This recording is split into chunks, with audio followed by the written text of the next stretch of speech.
नमस्कार आदाब, मैं शरी यासिर, आपका स्वागत है सियासत टीवी के हिंदी समाचार में। सबसे पहले देखते हैं हेडलाइंस।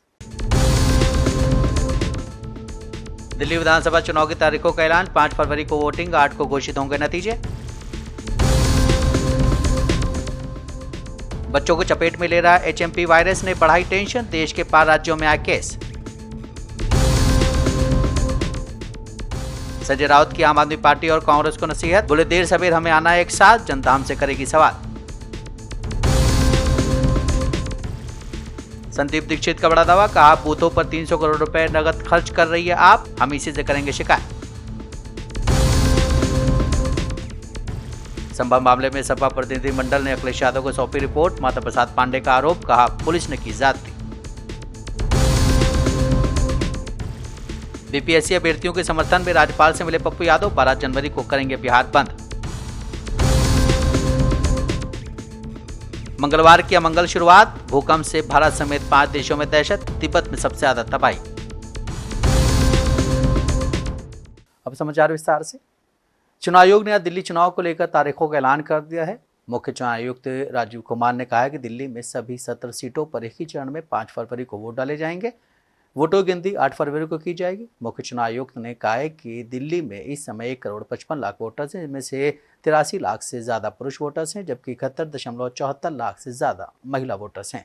मुख्य चुनाव आयुक्त ने ईवीएम पर आरोप लगाने वालों को जवाब देते हुए कहा है कि कोर्ट ने कहा है कि ईवीएम कभी हैक नहीं हो सकती, ईवीएम में छेड़छाड़ के आरोप निराधार हैं।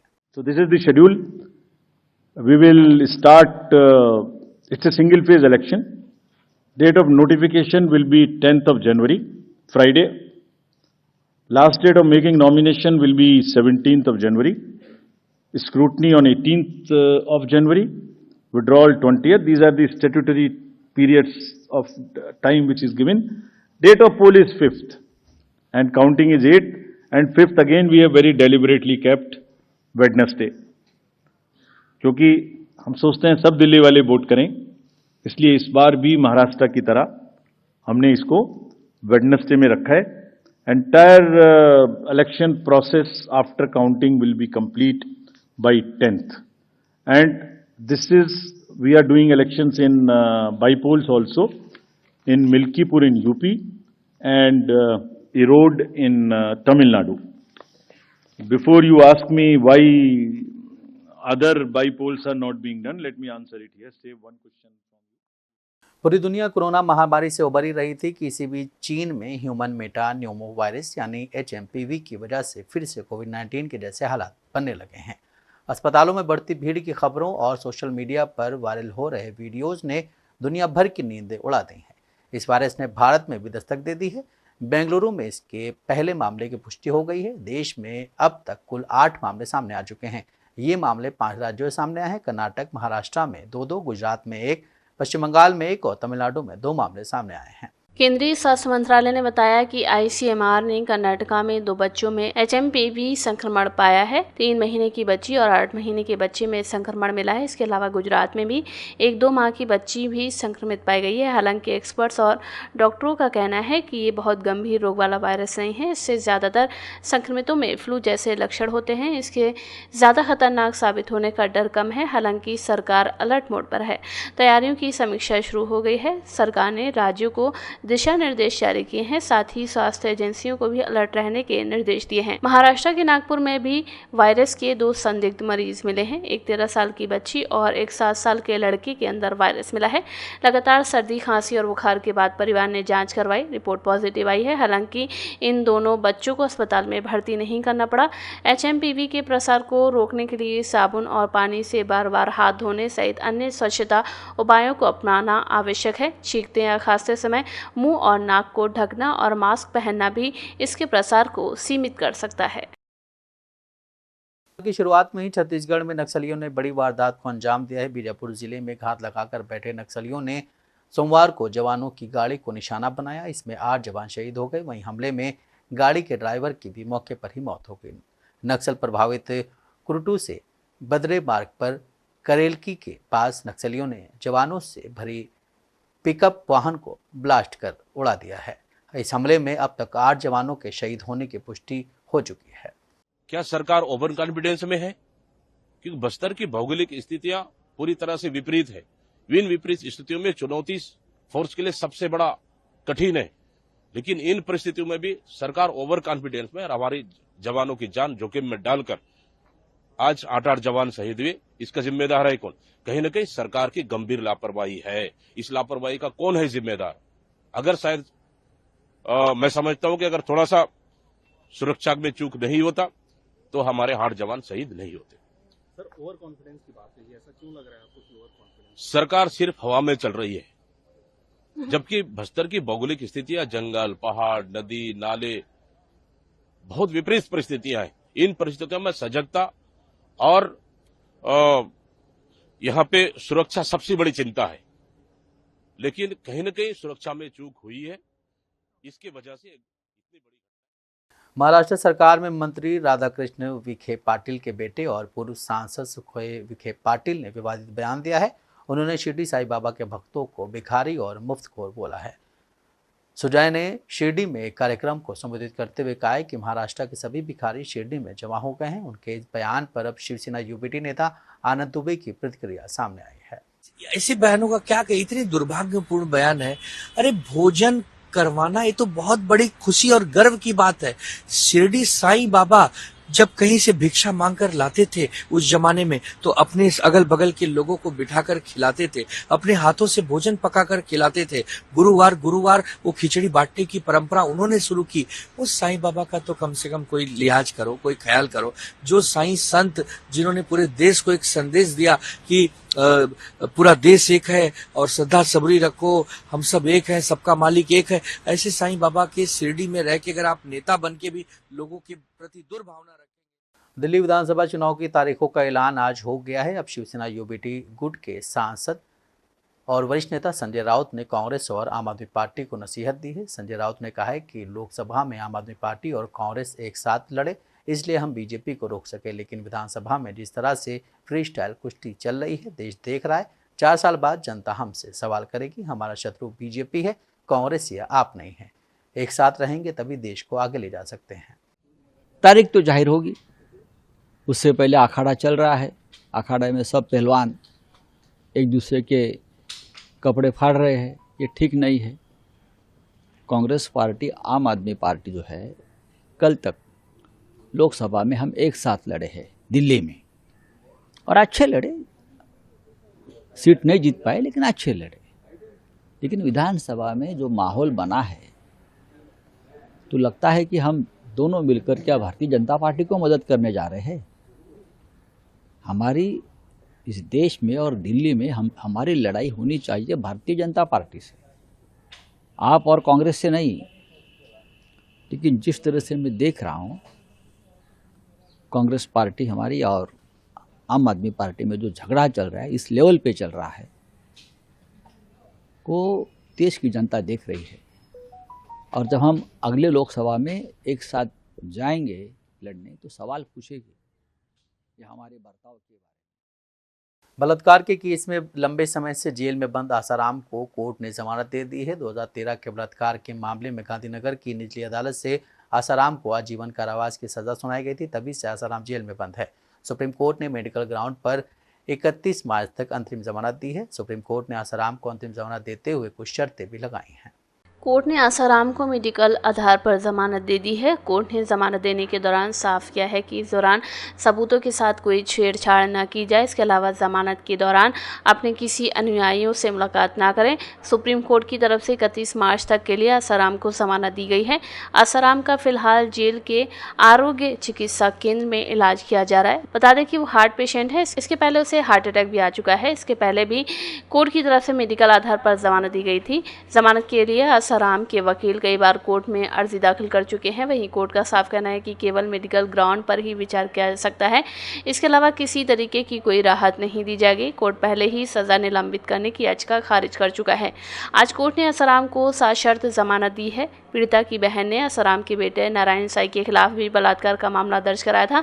इस मामले में नारायण साई को अप्रैल 2019 में उम्र कैद सजा सुनाई गई थी। आसाराम के जिस मामले में सजा सुनाई गई थी, उसकी FIR 2013 में अहमदाबाद के चांदखेड़ा पुलिस थाने में दर्ज कराई गई थी। दिल्ली विधानसभा चुनाव के लिए कार्यक्रम घोषित होने से पहले कांग्रेस नेता संदीप दीक्षित ने आप पर गंभीर आरोप लगाया है। नई दिल्ली सीट से कांग्रेस प्रत्याशी ने दावा किया है कि आप पूरे दिल्ली में बूथों के प्रबंध में 300 करोड़ रुपए की नकदी राशि खर्च करने जा रही है। कांग्रेस इसकी शिकायत चुनाव आयोग से करेगी। दीक्षित ने कहा है कि घोटालों का पैसा कहाँ गया ये बताने की जरूरत नहीं है। कांग्रेस नेता ने कहा है कि ये बात है कि आम आदमी पार्टी के कार्यकर्ता जमीन पर काम तो नहीं कर रहे हैं, उनके 90% लोग पैसा लेकर काम कर रहे हैं। देखिए ठीक है, अगर उनको लगता है कि कुछ गलत काम किया जा रहा है तो प्रशासनिक रूप में वो अपना कंप्लेन करे, लेकिन बात ये बनती है कि ये इस तरीके का प्रेशर क्यों? अगर भाई नाम अगर गलत हैं तो आम आदमी पार्टी के कार्यकर्ता चिन्हित करके उसकी सूची बनाकर उसकी अप्रोप्रिएट एप्लीकेशन फॉर्म है, आप लेकर जाएं, और अगर नाम जोड़ने हैं जो कट गए हैं तो लेकर जाएं। भाई जमीन पे तो आम आदमी के कार्यकर्ता काम कर नहीं रहे, 90% इनके पेड एम्प्लॉइज हैं, तो जब पेड एम्प्लॉय होगा तो वो उस तरीके की मेहनत थोड़ी करेगा। मैंने तो बहुत जगहों पे पाया आम आदमी के लोग घूम फिर रहे हैं, जब उनसे पूछो तो 600 रुपए प्रति व्यक्ति प्रतिदिन के करके 10-10, 12 का ग्रुप को लेके चल रहे हैं। मैंने तो कैलकुलेट किया कि केवल नई दिल्ली में ये लोग 5 करोड़ से ऊपर का कैश का जो है खर्चा करेंगे। अब ये कहां से आया कहां नहीं आया मैं आपको आंकड़े दे सकता हूं। पूरी दिल्ली में जो मुझे पता चला है 300 करोड़ की तस्वीर है। देखिए मैं आपको साधारण बताता हूं, कुछ लोग हमको मिले और वो जिस कारण से मिले वो कारण भी मैं आपको स्पष्ट करना चाहता हूं। हमारा एक मित्र है, वो वहां पोस्टर चिपका रहा था, तो उनको लगा ये भी पेड वॉलंटियर होंगे, तो उनके पास गए तो इसने कहा हाँ भाई मुझे भी पैसा मिलता है, बताइए। तो उसने कहा कि साहब हम यहाँ हर बूथ पर 12। दिल्ली के पूर्व मुख्यमंत्री और आम आदमी पार्टी के राष्ट्रीय संयोजक अरविंद केजरीवाल ने चुनाव आयोग द्वारा विधानसभा कार्यक्रम की घोषणा से पहले अपने आवास पर पार्टी के वरिष्ठ नेताओं की बैठक बुलाई थी। पार्टी नेताओं के साथ उनकी बैठक समाप्त हो गई। बैठक समाप्त होने के बाद उन्होंने बीजेपी नेताओं को लेकर बड़ा बयान दिया है। आम आदमी पार्टी के प्रमुख अरविंद केजरीवाल ने बीजेपी पर तंज कसते हुए कहा है कि हमारी पार्टी ने चुनावी सॉन्ग लॉन्च कर दिया है, ये गाना सबको पसंद आएगा। देश में गाली गलौज वाली पार्टी भी है, उस पार्टी के नेताओं को भी आपके चुनावी कैंपेन का सॉन्ग पसंद आएगा, वो बंद कमरे में डांस कर सकते हैं। दिल्ली का चुनाव एक तरह से दिल्ली के लोगों के लिए त्योहार की तरह होता है। हम लोग नाचते हैं, झूमते हैं, सेलिब्रेट करते हैं, और इस पूरे चुनाव में दिल्ली के लोगों को तो क्या देश भर के लोगों को एक चीज का सबसे ज्यादा इंतजार होता है, वो है आम आदमी पार्टी के कैंपेन सॉन्ग का। तो आज बड़ी बेसब्री से कई महीनों से लोग इंतजार कर रहे थे, मेरे पास फोन आते थे, लोग पूछते थे जी आपका सॉन्ग कब लॉन्च हो रहा है। तो आज आम आदमी पार्टी का तीसरा गाना, एक गाना 2015 में आया था, एक गाना 2020 में आया था, और एक आज गाना 2025 में लॉन्च हो रहा है। आज गाना हम इसे दिल्ली के लोगों को, देश के लोगों को समर्पित करते हैं। इसे खूब प्रचार कीजिए, इस पे डांस कीजिए, शादियों में, बर्थडे में इसको खूब बजाइए। और जो एक हमारे देश की पार्टी है गाली गलौज पार्टी। बीजेपी नेता रमेश बिधूड़ी ने रोहिणी में आयोजित पार्टी की परिवर्तन रैली को संबोधित करते हुए कहा था कि दिल्ली की खड़ाऊ मुख्यमंत्री आतिशी ने तो अपना बाप ही बदल लिया। इस पर खूब विवाद हुआ। इसके बाद एक प्रेस कॉन्फ्रेंस में सीएम आतिशी रोती हुई नजर आई। इस पर कांग्रेस प्रत्याशी अलका लांबा ने कहा है कि रमेश बिधूड़ी ने प्रियंका गांधी और आतिशी के बारे में जो कहा है वो बिल्कुल अस्वीकार्य और निंदनीय है। वो एक निर्वाचित विधायक हैं और जब अरविंद केजरीवाल ने उन्हें अस्थायी सीएम कहा था तो उन्हें अपमानित महसूस हुआ और रोई भी। रमेश बिधूड़ी की तरह अरविंद केजरीवाल ने भी उनका अपमान किया है। देखिए, बिल्कुल रमेश बिधूड़ी जी के जिस तरह के शब्द प्रियंका गांधी जी को लेकर, आतिशी को लेकर रहे, बिल्कुल भी स्वीकार नहीं किए जा सकते। बिल्कुल कड़ा विरोध हुआ, सड़कों पर माफी मांगने पर उन्हें मजबूर होना पड़ा है, और अपनी इसी भाषा की वजह से वो रेस से बाहर हो चुके हैं। वो तीसरे नंबर पे जाएंगे। लड़ाई अब सीधा चुनावी जो है मुद्दों के ऊपर जो है हमारा सीधा मुकाबला, मैं आप कहेंगे कांग्रेस और मेरा जो है वो आम आदमी पार्टी और विधायक मुख्यमंत्री आतिशी से होगा।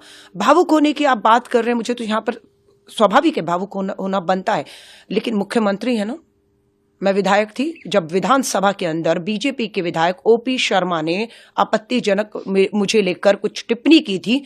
मेरे आंखों में आंसू नहीं थे, विधायक थी, ताकत को जानती थी, लड़ी और 1 साल तक उनके सदस्य उनको जो हाउस से निलंबित कर दिया। उत्तर प्रदेश स्थित संभल में 24 नवंबर 2024 को हुई हिंसा के मामले में बीते दिनों समाजवादी पार्टी के प्रतिनिधिमंडल ने दौरा किया था।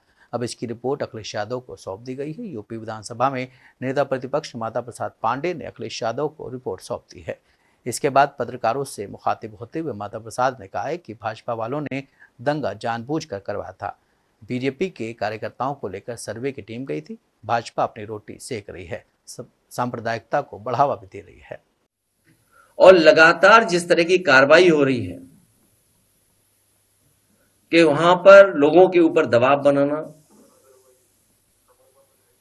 लोगों के ऊपर झूठे मुकदमे लगाना, बड़ी संख्या में जिनका निर्दोष लोग हैं जो उन पर झूठे मुकदमे लगाए गए और जो कुछ ये हुआ है घटना, ये पूरी घटना सरकार ने कराई है, अधिकारियों के माध्यम से कराई है। जो घटनाक्रम है आखिरकार इतनी जल्दी क्या थी सर्वे को लेकर के, जब आपके पास प्लेसेस ऑफ वर्शिप एक्ट है 1991, उसके तहत आप सर्वे नहीं कर सकते, लेकिन सरकार और अधिकारियों ने जानबूझ करके एक सोची समझी रणनीति और साजिश के तहत उन्होंने ये काम किया और जिन लोगों की जान गई है ये दंगा नहीं है, ये प्रशासन की गोली से गई है जान। गोली अगर कहीं से चली है तो प्रशासन ने चलाई है। आज भी कोई सच्चाई नहीं जानता है कि आखिरकार जिलाधिकारी या वहां के बहुत सारे वरिष्ठ अधिकारी उन पर दबाव क्या है, किस कारण ये इस तरीके का काम कर रहे हैं जो अनडेमोक्रेटिक है, अनकॉन्स्टिट्यूशनल है। बिहार के पूर्णिया से निर्दलीय सांसद पप्पू यादव आज राजभवन में राज्यपाल आरिफ मोहम्मद खान से मिलकर बाहर निकले। इसके बाद पप्पू यादव ने बीपीएससी के अभ्यर्थियों के समर्थन में 12 जनवरी को बिहार बंद का आह्वान किया है। वो इस बात से बेहद गुस्से में थे कि बीपीएससी के अभ्यर्थियों के साथ लगातार भेदभाव और धांधली की जा रही है। जो लोग इन्वॉल्व हैं उसकी हमने पूरे इंक्वायरी की मांग की है। संजीव जो सिपाही में घोटाले में है, उनके परिवार का फोटो क्यों किस किस नेता के साथ है उसको आप जांच करिए हर कीमत पर। संपत्ति की भी जांच हो, सबका संपत्ति जब्त हो। उसके पहले रजक एक डीएसपी ने किया था, उसकी भी मैंने मांग की है कि अभी तक उस पर कोई नहीं हुआ। तो उन्होंने जांच की बात उन्होंने स्वीकारी है कि हम लोग बड़े लेवल पर इसको जांचेंगे, जांच करेंगे निश्चित रूप से। बीपीएससी की एग्जाम हो गई है भैया, सुप्रीम कोर्ट है, होने से क्या हो गया? इसके पहले नहीं हुआ था क्या? और कैंसिल नहीं हुआ क्या?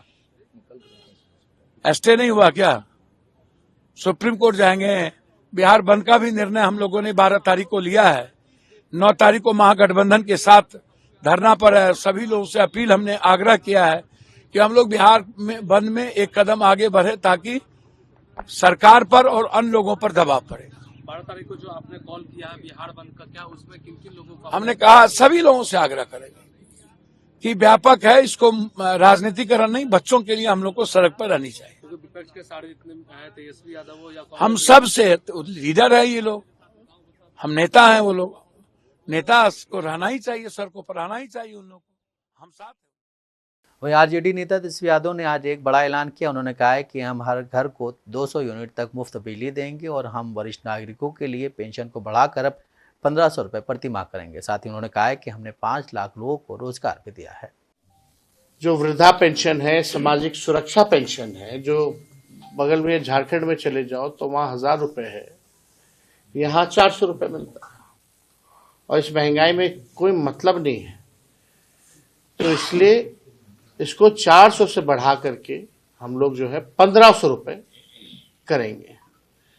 आप देखिएगा हम लोगों ने जो कहा है वो किया है। आज कहीं भी चुनाव होता है तो वहां नौकरी की बात की जाती है, बेरोजगारी की बात की जाती है। बोला जाता है कि 10 लाख नौकरी दिया जाएगा, 20 लाख दिया जाएगा। कहीं भी प्रदेश में आप चुनाव देख रहे हो, इसकी शुरुआत बिहार से हुई। हम लोगों की सरकार नहीं बनी, कुछ सीटों से हम लोग रह गए, लेकिन जब 22 में दोबारा मुख्यमंत्री उधर से छोड़ करके इधर आए तो हम लोगों की जो महागठबंधन की सरकार जो 17 महीने चली, उसमें 5 लाख लोगों को हम लोगों ने सरकारी नौकरी दिया। अभी जो बीपीएससी की जो परीक्षाएं वगैरह चल रही हैं, उसी का 3.5 लाख प्रक्रियाधीन जो हम लोग करा के आए थे, जो बहालियां निकलने वाली थी, बीच में चाचा जी चले गए, ये वही बहालियां हैं। तो 3.5 लाख प्रक्रियाधीन देश में पहले ऐसा कहीं नहीं हुआ कि गांधी मैदान जहां आज एनडीए की सरकार छात्रों पर लाठी मार। बिहार के पटना में पुलिस और अपराधियों के बीच आज तड़के मुठभेड़ हो गई। इस घटना में पुलिस की गोलीबारी में 2 बदमाश ढेर हो गए। मुठभेड़ में एक दरोगा को भी गोली लगी है। घटना फुलवारी शरीफ के हिंदुनी इलाके की है। घायल दरोगा को तत्काल इलाज के लिए पटना एम्स में भेज दिया गया है। वहां इलाज चल रहा है। बताया जा रहा है कि पुलिस अपराधियों को पकड़ने के लिए गई थी। इसी दौरान बदमाशों ने फायरिंग शुरू कर दी। में लगातार कई जगह ये डकैती और गृहवेदन की घटनाएं हो रही थी। इसके उल्भेदन और गिरफ्तारी के लिए एक स्पेशल टीम काम कर रही थी, जिसमें टेक्निकल सेल और कई थाना अध्यक्ष और एसडीपीओ लोग शामिल थे। इसी बीच टेक्निकल साक्ष्य और अन्य साक्ष्य संकलन के आधार पर कल सूचना मिली कि ये जो टीम, जो क्रिमिनल गैंग जो इस पे काम कर रहे हैं, वो फुलवारी शरीफ के हिंदुनी गांव में पहुंचे हैं। उस सूचना का सत्यापन और गिरफ्तारी किया जाने के लिए कल कई थानाध्यक्ष के टीम का गठन किया गया था और तुरंत ये जो लोकेशन में इन लोगों का लोकेशन मिल रहा था उधर चले गए थे। उसी बीच पुलिस टीम को देखी इन लोगों द्वारा क्रिमिनल जो गैंग है 7-8 संख्या में 8-10 की संख्या में थे, उन लोगों द्वारा फायरिंग किया गया था, जिस पे हमारा एक सब इंस्पेक्टर को गोली लगा है और उसका इलाज अभी एम्स में चल रहा है। इस पर वार्निंग वगैरह दे के पुलिस द्वारा जवाबी फायरिंग भी किया था। इस पर 2 क्रिमिनल को गोली लगा था, उसको पीएचसी में लेकर गए थे, बट उसको मृत घोषित किया गया है। अभी एक व्यक्ति जो क्रिमिनल गैंग में शामिल था उसको गिरफ्तार भी किया गया है। अभी जो मृतक व्यक्ति है जिसका नाम एक विवेक है और दूसरा लालदुहीन है, ये दोनों नालंदा जिला का रहने वाले हैं। और अभी तक के जानकारी के मुताबिक एक लालदुहीन का 15 से ज़्यादा अपराधी की जगह सभी पता चल रहा है और वो वांटेड क्रिमिनल है नालंदा में भी, और दूसरे का भी अभी क्रिमिनल हिस्ट्री के बारे में पता किया जा रहा है। और जो मंडू है जो गिरफ्तार हुआ है उसका भी अभी अपराधी दिवस के बारे में पता किया जा रहा है और पुलिस द्वारा इसके आगे जो कार्रवाई है उसको किया जा रहा है। दिल्ली में होने वाले विधानसभा चुनाव को लेकर आज तारीखों का ऐलान हो गया। इसी बीच राजनीतिक हलचल भी तेज हो गई है। इस बीच राजस्थान के पूर्व मुख्यमंत्री अशोक गहलोत आज दिल्ली में हैं। गहलोत का यह दौरा 2 दिवसीय है। इस दौरान दिल्ली में पार्टी के कार्यकर्ताओं को लेकर वो अहम बैठकें करेंगे और पार्टी के कामों की समीक्षा करेंगे। ये तो जो देश का माहौल बन गया है, देश का माहौल इस कदर विवादास्पद बन गया है। और आप देखिए जो बयान आए हैं बिदुड़ी के, उससे ज़्यादा घटिया बयान क्या हो सकता है। आप महिलाओं की बात करते हो और महिलाओं का मान सम्मान सुनिश्चित रखे, ये तमाम देश के लोगों की जिम्मेदारी होती है, तमाम पॉलिटिकल नेताओं की जिम्मेदारी होती है। उसके बीच में जिस प्रकार के बयान दिए हैं, तो वो प्रियंका जी के बारे में हो, चाहे आतिशी जी जो वहाँ की मुख्यमंत्री उनके बारे में हो, इससे घटिया और निंदनीय बात क्या हो सकती है। अफसोस इस बात का है, उस बयान के बाद में बीजेपी के नेताओं ने कोई तरह की प्रतिक्रिया व्यक्त नहीं की जो करनी चाहिए थी। जिस प्रकार से एक्शन करना चाहिए था, एक्शन करना चाहिए था, क्या एक्शन किया है। तो आप समझ सकते हो कि देश किस दिशा में जा रहा है। बहुत ही गंभीर हालात है देश में। ध्रुवीकरण की राजनीति ऐसी हो गई है, उसके कारण चुनाव तो जीते जा सकते हैं। भारत समेत 5 देशों में आज शुरुआत भूकंप के तगड़े झटके के साथ हुई है। जिन मुल्कों में भूकंप के झटके महसूस किए गए हैं वो भारत, बांग्लादेश, नेपाल, तिब्बत और ईरान है। भारत में जान माल के नुकसान की कोई खबर नहीं है। सबसे ज़्यादा तबाही तिब्बत में बची है। रिएक्टर स्केल पर भूकंप की तीव्रता 6.8 मापी गई है। भूकंप ने तिब्बत में कई परिवारों को कभी न भूलने वाला दर्द दे दिया है। यहाँ 53 लोगों की मौत हो गई और 40 से ज़्यादा लोग घायल हैं। तिब्बत के बड़े शहरों की दर्जनों इमारतें जमींदोज हो गई हैं। राहत और बचाव का काम लगातार जारी है। आज सुबह 9:05 पर तिब्बत स्वायत्त क्षेत्र के शिगाजे शहर के डिंगरी काउंटी में भूकंप के झटके महसूस किए गए। इसकी तीव्रता 6.8 पाई गई है, जिसमें 53 लोगों की मौत हो गई है और 40 से ज्यादा लोग घायल हुए हैं। भूकंप का केंद्र 28.5 डिग्री उत्तरी अक्षांश और 87.45 डिग्री पूर्वी देशांतर पर था। शिन्हुआ के मुताबिक रिपोर्ट के मुताबिक भूकंप का केंद्र 10 किलोमीटर की गहराई पर था। अमेरिकी भूगर्भ सर्वेक्षण ने बताया कि नेपाल की सीमा के पास तिब्बत क्षेत्र में भूकंप भूकंप आया है। भूकंप तिब्बत क्षेत्र के पर्वतीय इलाके में लगभग 10 किलोमीटर की गहराई से आया। चीन की भूकंप निगरानी एजेंसी ने भूकंप की तीव्रता 6.8 दर्ज की है। भूकंप के केंद्र के आसपास के क्षेत्र की औसत ऊंचाई करीब 4200 मीटर है। कहा जा रहा है कि भूकंप के केंद्र से 5 किलोमीटर के दायरे में बहुत कम लोग रहते हैं। भूकंप का केंद्र तिब्बत की राजधानी लहासा से 380 किलोमीटर दूर है। कनाडा की सत्ता से प्रधानमंत्री जस्टिन ट्रूडो की विदाई हो गई। उन्होंने इस्तीफा देने का ऐलान किया है। ट्रूडो ने सोमवार को घोषणा की है कि जैसे ही पार्टी कोई नया नेता चुनेगी वो पद छोड़ देंगे। लिबरल पार्टी के सांसद कई हफ्तों से ट्रूडो से पद छोड़ने की मांग कर रहे थे। ट्रूडो के इस्तीफे के बाद सवाल यह है कि कनाडा का अगला प्रधानमंत्री कौन होगा। इस साल होने वाले चुनाव से पहले किसके सिर पर ताज सजेगा। पूर्व वित्त मंत्री और उप प्रधानमंत्री रेस में सबसे आगे ये वही नेता हैं जिन्होंने 16 दिसंबर को ट्रूडो कैबिनेट से इस्तीफा दिया था। सबसे पहले उन्होंने ही ट्रूडो के इस्तीफे की मांग की थी। अगले दिन उन्होंने समर्थकों को एक ईमेल भेजा जिसमें उन्होंने उनके उत्तराधिकारी बनने की अपनी महत्वाकांक्षाओं के बारे में अफवाहों को फिर से हवा दी। उन्होंने कहा कि इस सड़क का अंत नहीं होगा। तब से ट्रूडो का विरोध करने वाले लिबरल सांसदों ने फ्रीलैंड के लिए आवाज़ उठाई। सांसदों ने उनके लिए समर्थन घोषित किया। सोमवार को ट्रूडो की घोषणा के बाद फ्रीलैंड ने प्रधानमंत्री को एक धन्यवाद संदेश दिया। उन्होंने एक्स पर लिखा कि मैं कनाडा और कनाडाई लोगों की सालों की सेवा के लिए जस्टिन ट्रूडो को धन्यवाद देती हूं। मैं उन्हें और उनके परिवार को शुभकामनाएं देती हूं। लिबरल पार्टी के नेता मार्क कार्ने भी पीएम पद की रेस में हैं। उन्होंने 2021 में एक सम्मेलन को संबोधित किया और सितंबर में पार्टी के विशेष सलाहकार के रूप में पद स्वीकार किया। वो आर्थिक विकास पर एक टास्क फोर्स के अध्यक्ष बने। फिर भी उन्होंने अपनी नेतृत्व महत्वाकांक्षाओं के बारे में सवालों को नजरअंदाज कर उन्होंने कहा कि मुझे कुछ करने में दिलचस्पी है, कुछ बनने में नहीं। ट्रूडो के 20 दिसंबर के फेरबदल में कार्ने को कैबिनेट में जगह नहीं मिली। उन्होंने सोमवार को एक बयान जारी कर कहा कि वो लीडरशिप रोल के फैसले पर बारीकी से विचार करेंगे। उन्होंने एक बयान में कहा कि मैं पहले से ही देश भर के लिबरल सांसदों और उदारवादियों से मिल रहे समर्थन से प्रोत्साहित और सम्मानित महसूस कर रहा हूं।